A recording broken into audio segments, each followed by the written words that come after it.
श्री गोपाळ कृष्ण भगवान की जय। लीला नंबर 308।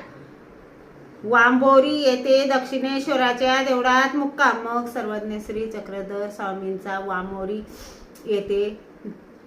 येथे दक्षिणेश्वराच्या देवळात मुक्काम झाला। सर्वज्ञ श्री चक्रधर स्वामींचे तुम्ही रोज सकाळी उठल्या उठल्या एक तरी नाम घ्या। गोपाळा गोपाळा देवकी नंदन गोपाळा गोपाळा गोपाळा देवकी नंदन गोपाळा देवकी नंदन गोपाळा वासुदेव नंदन गोपाळा गोपाळा गोपाळा देवकी नंदन गोपाळा गोपाळा गोपाळा देवकी नंदन गोपाळा देवकी नंदन गोपाळा वासुदेव नंदन गोपाळा गोपाळा गोपाळा देवकी नंदन गोपाळा। श्री गोपाळ कृष्ण भगवान की जय।